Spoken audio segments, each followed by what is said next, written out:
Monsieur le Président du Forum pour la paix, Cheikh Abdallah Bounbaye, Messieurs les ministres, Excellences, Mesdames, Messieurs les ambassadeurs,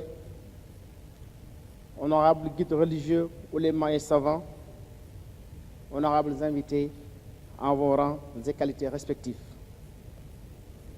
C'est avec un immense plaisir que nous participons au présent Forum pour la promotion de la paix dans le monde qui arrive à son terme.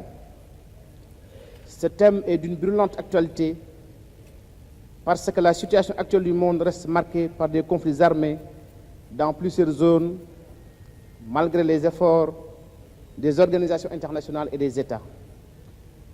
77 ans après la fin de la Seconde Guerre mondiale, nous continuons de payer un lourd tribut de la guerre. D'après le système des Nations Unies, 160 millions de personnes vivent dans des zones à risque élevé, 79 millions de déplacés et 99 millions qui vivent dans une insécurité alimentaire dans 23 pays. En Afrique, ce sont 5 millions d'enfants qui ont été arrachés à notre affection en 20 ans de conflit. Ces chiffres non exhaustifs mais ô combien alarmants montrent à quel point la situation est dramatique. Monsieur le Président, honorables invités, l'Afrique subsaharienne est la partie la plus touchée. Selon une étude de chercheurs allemands, sur 29 conflits, le tiers se trouve en Afrique en 2020. Et nos débats de ces 48 heures nous ont permis de revenir sur les causes principales qui en ont l'instabilité politique, les difficultés économiques et sociales, la répression, l'impossibilité d'une expression libre des droits et libertés, la désagrégation ou la faiblesse de certains États, le terrorisme, l'extrémisme religieux et l'instrumentalisation de la religion. Les attentats et les menaces diffuses et multiformes sont ainsi monnaie courante dans un environnement caractérisé par le manque de ressources, la faiblesse des États, la défaillance des mécanismes de régulation et l'absence d'outils de renseignement performants. Excellences, Monsieur le Président, nos pays déploient beaucoup d'énergie pour faire face à ces conflits et le Sénégal n'est pas en reste. Il joue sa partition avec compétence, dynamisme et succès. Sous la houlette du président Macky Sall, le gouvernement sénégalais a toujours pris ses responsabilités pour accompagner la restauration, le maintien et la pérennisation de la paix partout où elle est menacée. La promotion de la paix est un axe fondamental de sa politique. Les excellentes relations entretenues avec la République islamique de Mauritanie témoignent, si besoin en était, située de part et d'autre du fleuve Sénégal, près d'union d'un même peuple uni par l'histoire, la religion et la culture. Le Sénégal et la Mauritanie offrent un très bel exemple de bon voisinage. Les présidents El Ghazouani et Sall ont ici à un niveau jamais égalé la coopération entre les deux pays. Ils sont animés par un esprit de solidarité et de partage sans commune mesure. Ainsi, la découverte des ressources naturelles a consolidé davantage l'excellence des relations entre les deux pays. Les relations sénégalo-mauritaniennes sont basées sur un socle culturel et religieux assez solide. Historiquement, nous partageons la même culture et les mêmes croyances. La religion a été un vecteur important. Les grandes figures islamiques appartenant aux deux pays ont joué un rôle déterminant dans leur histoire si imbriquée. Les fidèles se retrouvent dans les mêmes confréries. Les savants fréquentent depuis la nuit des temps les mêmes écoles et partagent les mêmes courants de pensée. Les échanges épistolaires et littéraires constituent une parfaite illustration de tout cela. Les présidents mauritaniens et sénégalais ont le mérite d'avoir préservé tous ces acquis, malgré les enjeux financiers énormes qu'implique la découverte du gaz et du pétrole.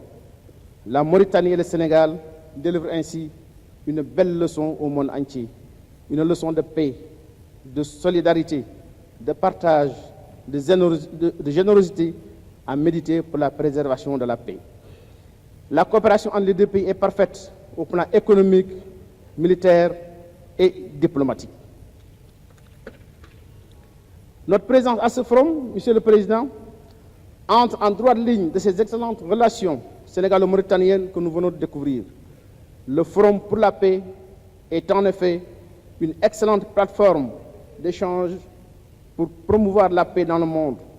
Pour nous, Sénégalais, lieu ne pouvait être mieux indiqué que la République islamique sœur de Mauritanie pour l'abriter. C'est la raison pour laquelle notre satisfaction est grande d'y participer pour discuter des thèmes aussi importants que ceux retenus par le Forum pour la paix. Cette conférence, deuxième du nom, revêt à nos yeux une importance capitale. C'est un grand moment pour les savants et les ulémas de discuter des voies et moyens de consolider la paix dans le monde. L'Union africaine ne s'y est pas trompée d'ailleurs en adoptant la déclaration de Nouakchott qui a émané de la première édition lors de son 33e sommet. Et la précédente édition connaîtra également le même sort au moment où le président Sall prend les rênes de l'Union africaine. Le mérite de tout cela revient aux initiateurs qui ont réussi à réunir autour d'une même table tant de sommités. Cheikh Abdallah Bounbaye veuillez recevoir nos plus chaleureuses félicitations. Votre riche parcours gouvernemental et scientifique, vos qualités spirituelles, morales, reconnues par toute la Oumma islamique et par le monde entier, vous prédisposez à asseoir une organisation qui allait avoir donc un tel succès. Vous avez compris, Monsieur Cheikh Abdallah Bounbaye, qu'une démarche holistique a plus de chances de réussir dans la résolution d'un conflit. Les leaders religieux ici présents ont toute la légitimité et les compétences pour provoquer un changement de mentalité et l'adoption de comportements favorables à l'instauration de la paix. Nous pensons que l'expérience sénégalaise des soufis avec des chefs religieux situés de part et d'autre des deux pays, je pense notamment à Cheikh Ahmed Bamba, à Cheikh Omar Fouti Tall, El Hadj Malick Sy, Cheikh Abdoulaye Niass, Cheikh Bou Kounta, Cheikh Sadibou, Cheikh Sidiye qui est mauritanien et sénégalais, Cheikh Sidi El Baba et Cheikh Nadok, Cheikh Sadibou. Donc tous ces grandes figures ont joué un rôle extrêmement donc important. Cheikh Abdallah, merci d'avoir compris cela. Merci encore d'avoir associé leurs descendants à ce forum. Leur présence rehausse la qualité des débats et permet d'en assurer une meilleure vulgarisation. Et nous prions que Dieu vous récompense au centuple de ce que vous avez fait.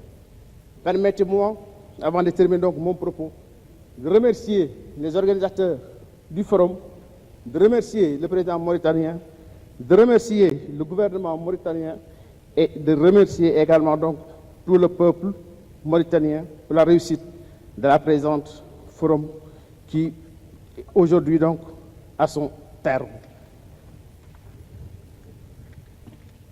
Et nous restons par ailleurs persuadés que la deuxième déclaration de Nouakchott, issue des présentes assises, permettra une avancée significative de la promotion de la paix dans le monde en général et en Afrique en particulier.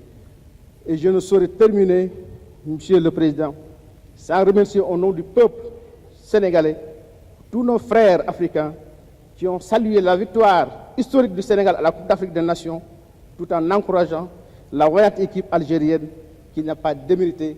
Et je vous remercie de votre aimable attention.